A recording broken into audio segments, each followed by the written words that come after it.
Bom dia, nono ano, tudo bem com vocês?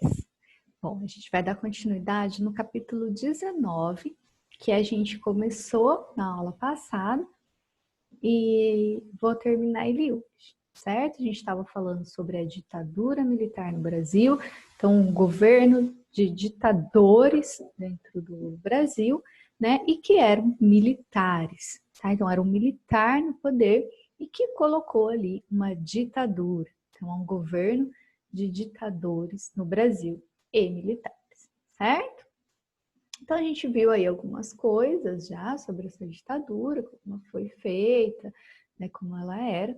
E agora a gente vai falar um pouquinho sobre o milagre brasileiro, né, como a economia subiu bastante durante a ditadura militar, em uma fase, e também como que foi o relacionamento dessa ditadura, desse governo da ditadura militar com o indígena no Brasil, tá?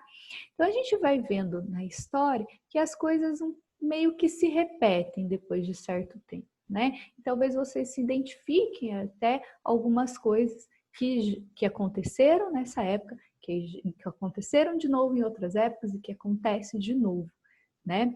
Então, governos olham governos anteriores e acabam repetindo as mesmas coisas, né? Porque são coisas recentes, tá, gente? Então, a gente está numa fase aí ainda bem parecida com o que acontecia nessa época, tá?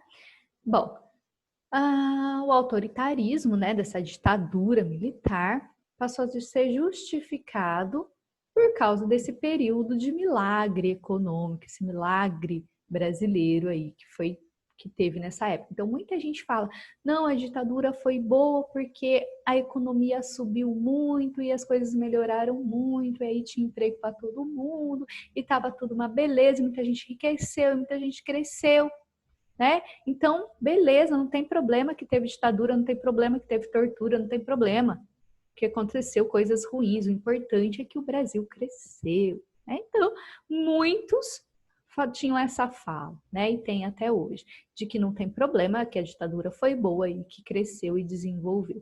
Mas não foi bem por aí, né, gente? Cresceu para quem? Desenvolveu para quem? É claro que sempre só para uma minoria, tá? Lembrando que na ditadura militar, tudo que acontecia dentro da política, ninguém ficava sabendo. Era tudo censurado, tá? O que se ouvia na televisão e no rádio? De que o governo era bom e que estava tudo lindo e maravilhoso, tá? Qualquer um que tentasse criticar, falar que não era bem assim, tentar mostrar a verdade, que tinha corrupção, que tinha roubalheira, que tinha fraude, que tinha aí tudo que acontece de errado, já tinha nessa época, né? E alguns repórteres, jornalistas ou alguém, artista, intelectual, queria mostrar essa verdade, era proibido, não podia, tá? Então, na ditadura militar, o povo só sabia o que o governo queria que eles soubessem, que era só o lado bom, mesmo que às vezes era fantasioso. E muita gente acredita até hoje nisso,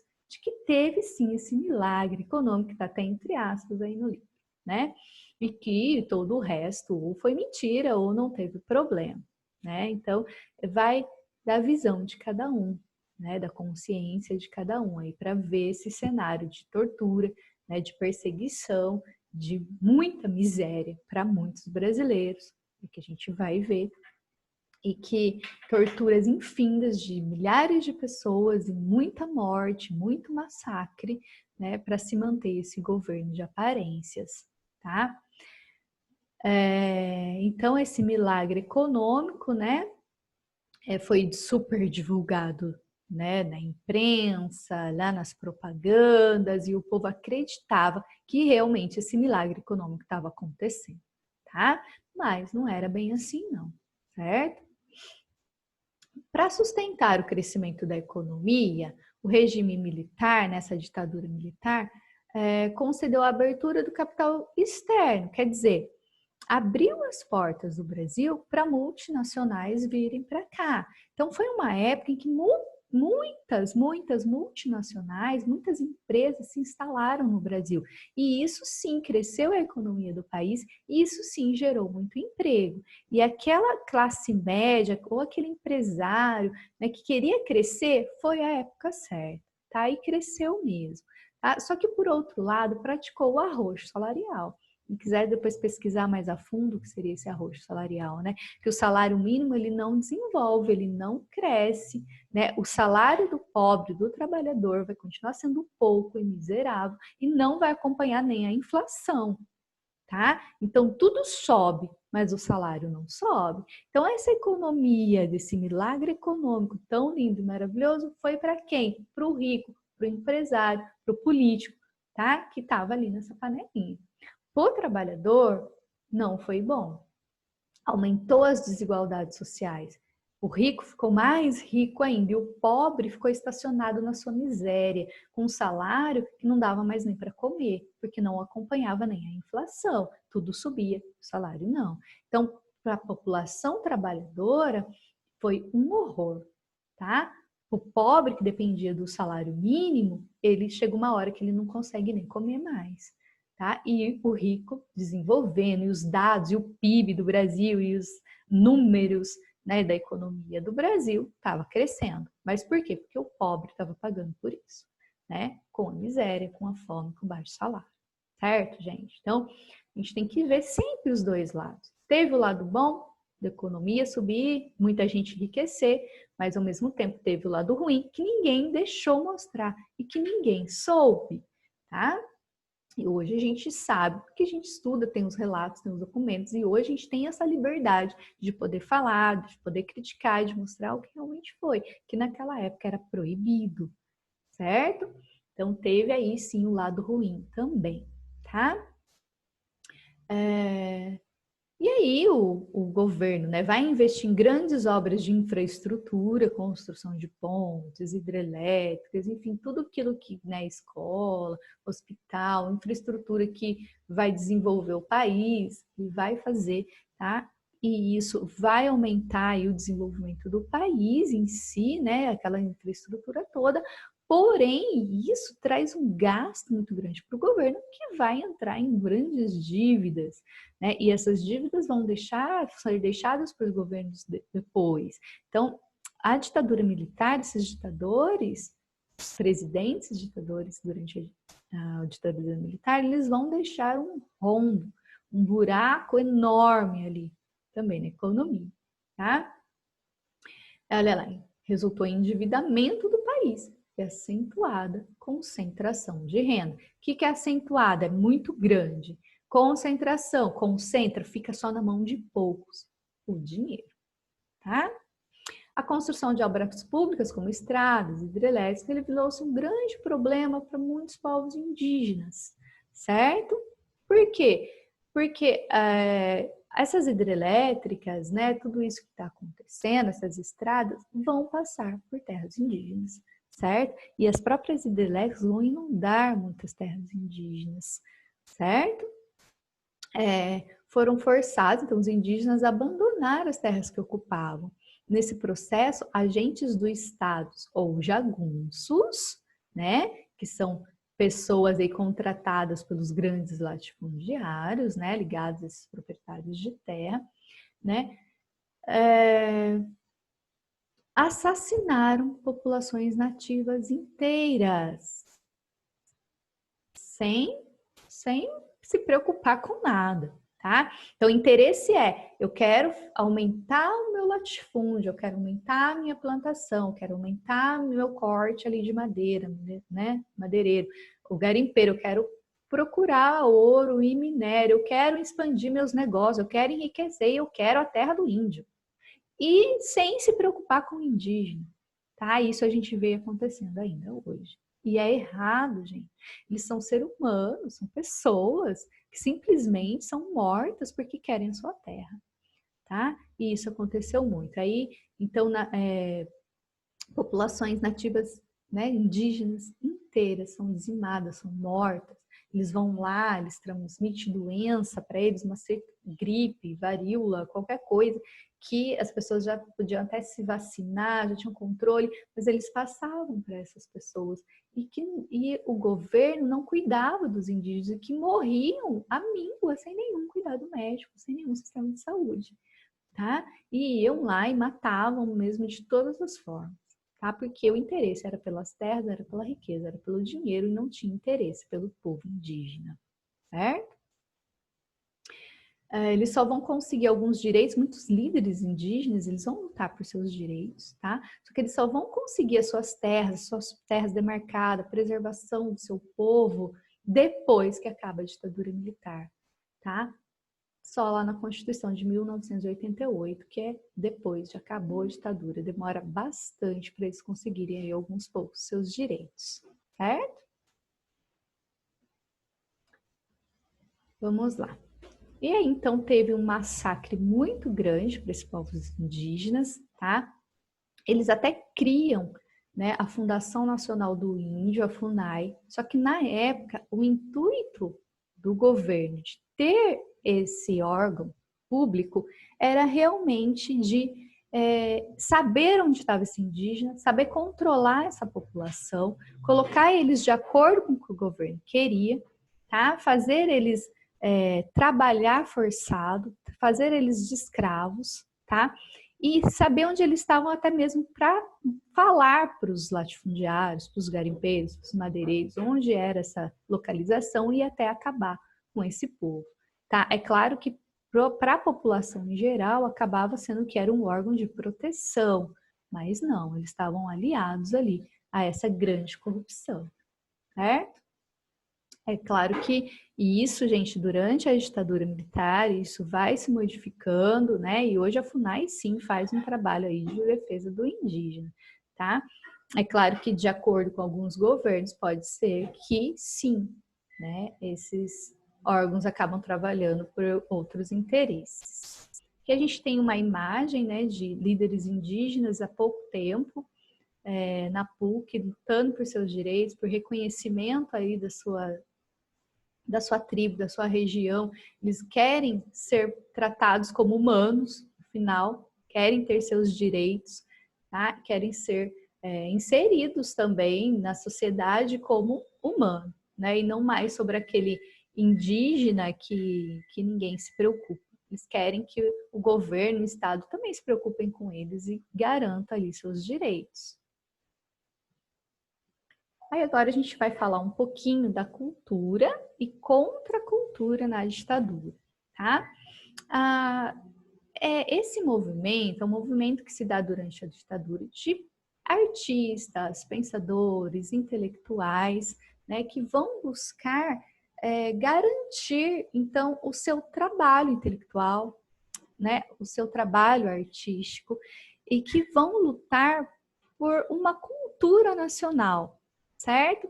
Diferente daquela que os governos durante a ditadura militar queriam, né? Que era todo fantasioso, que era todo inventado, que era todo mentiroso, vamos dizer assim, uma cultura que não era a realidade brasileira, que era uma cultura imposta conforme eles queriam, tá? Sem deixar o povo com livre liberdade de expressão, livre liberdade cultural e de manifestação. Eles estavam ali cercados e presos, né, e não tinha essa liberdade. Então, alguns movimentos, né, artísticos, então, intelectuais, que vão buscar lutar por uma cultura que todos aceitam, uma cultura popular brasileira, certo? E vão lutar aí contra esse sistema da ditadura militar para tentar, então, liberdade, tá? Não só de expressão, mas de arte, enfim, em geral, tá? Música, cinema, televisão, né? Vários tipos de arte, então, que eles estavam ali sendo perseguidos e censurados, tá? Jornalistas também, que queriam ter liberdade de escrever o que quisessem, né? Colunas no jornal, até literatura, tudo era perseguido e censurado. Eles queriam essa liberdade de volta, tá?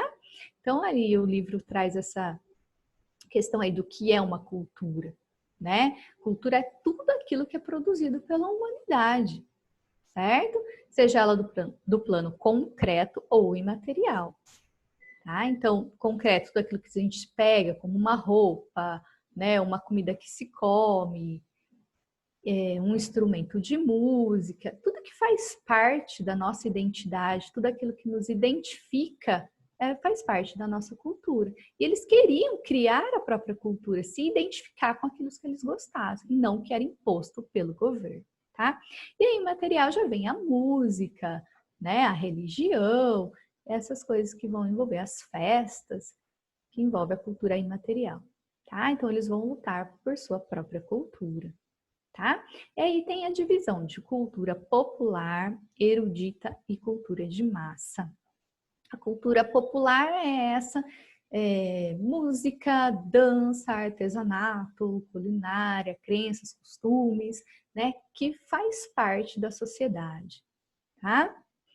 A erudita é aquela parte da cultura um pouco mais acadêmica, né, mais formal, saberes de acadêmicos mesmo, de universidades, enfim, científica, né, de tecnologias, de várias técnicas artísticas, exposições de espetáculos teatrais, concertos musicais, obras literárias, vamos dizer assim, aquela cultura que mais o rico é que tem acesso, o que não devia ser, né? Todos deveriam ter acesso à mesma cultura, mas até a cultura, ela vai ser dividida do pobre e do rico, né? Então a gente vai vendo que as classes sociais vão se formando e vão ficando mais evidentes a cada dia, e ela vai ficar muito mais evidente nesse contexto aí da ditadura militar, tá?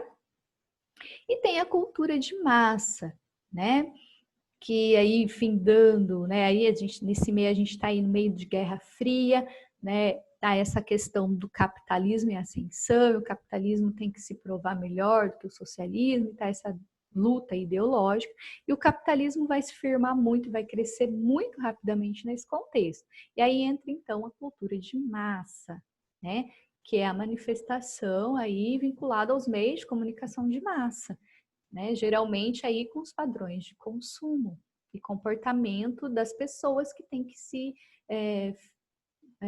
vamos ficar assim, mais igualitária, mais globalizada, como é hoje mesmo. Então, tudo que se mostrava na televisão, de qualquer produto, era o que tinha que ter, né?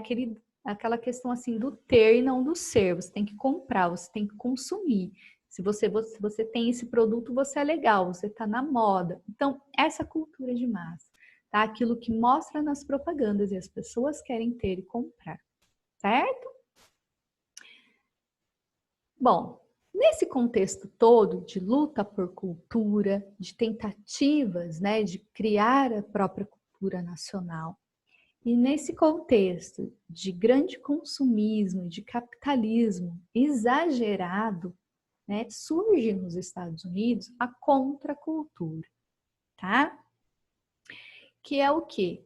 É um movimento, então, que vai expor contra essa cultura de massa, certo? Eles vão lutar contra a cultura de massa, né? Então, são movimentos que vão tentar amenizar um pouco esse consumismo, né? Essa compra de produtos sem fim, né? E, ao mesmo tempo, tentar amenizar as guerras que estão acontecendo durante a Guerra Fria. A gente viu lá a Guerra do Vietnã, a Guerra das Coreias, né? E os Estados Unidos envolvidos na Guerra do Vietnã por muito tempo e matando muita população dos Estados Unidos, soldados que iam lutar nessas guerras. Então eram coisas ruins que estavam acontecendo aí nesse contexto de capitalismo exacerbado e que a população quer dar um basta nisso, né? Até onde o povo vai aceitar e perder nas batalhas por causa desse capitalismo, por causa dessa compra e venda de produtos, por causa desse enriquecimento, né, desses empresários. Até onde vai isso? Então, eles querem dar um basta. Então, eles querem... Essa contracultura é fazer o quê? Uma manifestação contra a cultura de massa, tá? E aí vai surgindo, então, muitos movimentos, tá? E esse movimento vai chegar no Brasil também, tá? Então, a contracultura, né? A população aqui do Brasil, né? Esses artistas, esses intelectuais, eles vão vendo o que está acontecendo nos Estados Unidos, que eles estão lutando pela sua cultura, né? E estão lutando contra essa cultura de massa. E eles vão aqui no Brasil começar a lutar também contra essa cultura de massa e contra essa cultura imposta pela ditadura militar. Então, a ditadura militar, ela vai impor uma cultura, completamente fechada e censurada. E o povo quer uma cultura mais aberta, com mais liberdade de expressão, tá? De mostrar, então, o que realmente o povo brasileiro quer. Então, esse contracultura é isso, é ser contra mesmo a cultura que está sendo imposta, tá? Você ser contra essa cultura que você não aceita, você criar a sua própria cultura, tá? Então, é esse sentido, então, a contracultura no Brasil. E a contracultura, nesse movimento, ele vai ajudar muito, tá? A criticar coisas que estão acontecendo erradas dentro do governo, dessa ditadura militar, tá? E aí, muitos movimentos surgiram, depois quem quiser dar uma pesquisadinha, né, do tropicalismo, né, é a difusão da música popular brasileira, né, com mais liberdade de expressão, essa música que vai surgindo aí, o MPB, né, e o rock and roll também, tá? O cinema, o teatro, as artes plásticas, a literatura trouxeram novas abordagens com uma visão mais crítica dos problemas sociais e políticos do Brasil.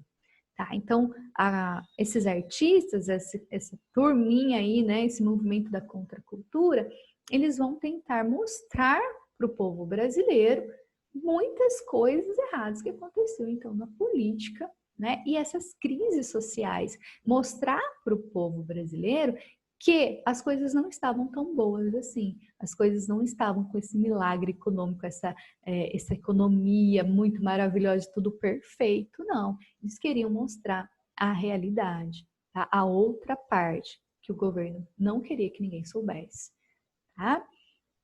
Então aí tem muitos músicos, muitos artistas, tem muitas músicas escritas aí que foram até censuradas na época e os cantores foram perseguidos, que falam aí sobre a ditadura militar, que mostra o outro lado da moeda e não mostra só esse lado lindo e maravilhoso, que na verdade não existe, né, gente? Acho que nenhum governo do mundo tem só o lado bom, tá? Então, por mais que o presidente está tentando fazer alguma coisa, ele faz pensando principalmente nos ricos, né? E a população pobre vai ficando à míngua, né? A gente não vê por aí muitas escolas sendo inauguradas, muitos hospitais sendo inaugurados, né? A gente não vê por aí o salário mínimo aumentando lá nas alturas, a gente não vê por aí nenhuma lei nova para beneficiar o trabalhador pobre, a gente não vê nada de bom acontecendo com as camadas mais pobres da população.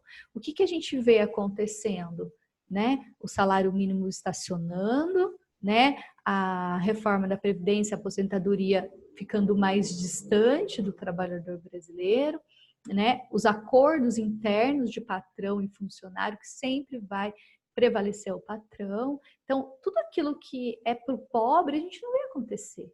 A gente só vai tirar do pobre e o rico ficando mais rico. E isso não é de hoje, é de sempre. Isso é a história do Brasil, infelizmente. E quem sabe um dia, né, a população brasileira acorda e vai lutar pelos seus direitos. A população pobre, né, gente? Porque aquele que não passa pela miséria, aquele que não passa fome, aquele que não fica desempregado, que fica, né, despejado da sua casa ali, que você paga aluguel, que você não tem para onde ir, né? É desse povo que a gente está falando. Quem não passa por isso, às vezes não entende, né, tudo o que está acontecendo, mas o pobre sente na pele, né? E isso é muito triste. E a gente não vê governantes aí do nosso país tentando mudar essa situação. Nenhum. Tá, gente? Não defendo nenhum governante. Não sou nem de um nem de outro. Tá? Eu acho que todos eles fizeram coisas erradas e que ninguém até agora acertou a situação do Brasil. Porque se tivesse tido algum presidente bom, a gente não estava vivendo essa desigualdade social de que muitos estão sofrendo. É claro que nessa fase que a gente está vivendo hoje, de coronavírus, né, de Covid-19, aí tá, é claro que piorou tudo, uma situação, né, foi inédita, né, uma situação que ninguém esperava, um vírus, uma calamidade, né, de saúde pública muito grande, e que teve muito desemprego, e aí a economia ficou mais arruinada ainda. Então, a gente está passando por uma crise muito grande. Isso é atípico, né? É diferente mesmo. Mas que, sei lá, de repente poderia estar um pouquinho melhor, sim. Né? A gente tem que sempre pensar isso. Poderia estar melhor e sempre buscar o melhor. Nunca acomodar, tá bom. Nunca a gente pode pensar assim, não só em política, em governo, mas para a nossa vida, tá?